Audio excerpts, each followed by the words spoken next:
Goeiemôre almal, wees gegroet in die wonderlike naam van Jesus op hierdie geseënde maandagoggend en baie dankie dat ek vir julle kan bedien vanoggend. My broer en suster, ons het Vrydag 'n bietjie gesels oor tyd. Wat doen jy met jou tyd? En kan jy getuig van dat die tyd wat jy gebruik vrugte afgewerp het? Nou vandag wil ek 'n bietjie ernstig raak as dit kom by tyd. En ek voel in my gees, ek moet vir iemand sê, dink jy nie dis tyd om nou op te staan uit hierdie asse waarin jy jouself bevind nie? Dink jy nie dis tyd om nou alles te los wat jou so vashou, dinge wat jou probeer terughou, dinge wat jou probeer plathou, om dit af te skud nie, dit af te skud so stof van jou voete. Dinge wat gebeur het, dinge wat gesê is, dinge wat gedoen is. Dink jy nie dat dit lank genoeg jou vreugde gesteel nie? Dink jy nie dat dit lank genoeg jou weerhou om vorentoe te beweeg, om 'n lewe wat God vir jou beplan, 'n lewe wat God vir jou net voorspoed het, aan te pak nie?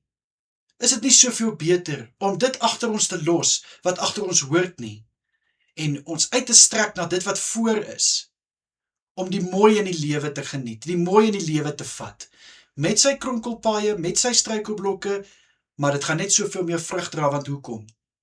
Jesus Christus is met jou. Jesus Christus gee vir jou elke dag die krag om te kan opstaan. En ek weet jy voel, maar ek het nie die krag om op te staan nie. Ek gaan vandag vir jou bid dat jy gevul sal word met nuwe moed en met nuwe krag. My broer en suster, die tyd is nou. Die tyd is hier. Dis tyd om gister te los waar gister hoort. En dis tyd om vandag te vat en in te stap in môre.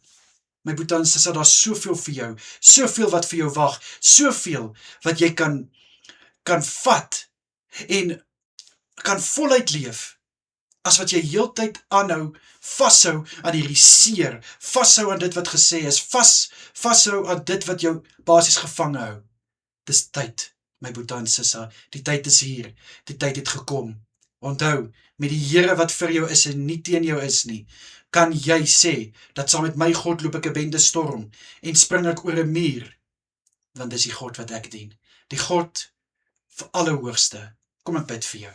Vader, ek bid vir my broer en suster, ek bid vir hulle wat voel, hulle het nie krag om op te staan nie, vir hulle wat voel, hulle het nie moed om aan te gaan nie. Ek bid in Jesus Christus naam, vir nuwe krag, vir nuwe moed, in Jesus naam. Tel hulle op, liewe Here, bring hulle waar hulle veronderstel is om te wees. In Jesus naam bid ek, liewe Vader, asseblief.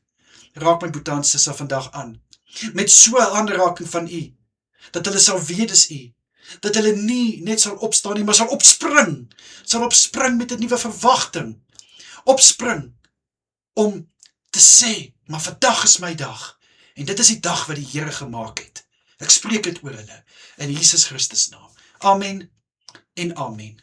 My broer en suster, vat hierdie woord, maak dit joune, leef dit uit.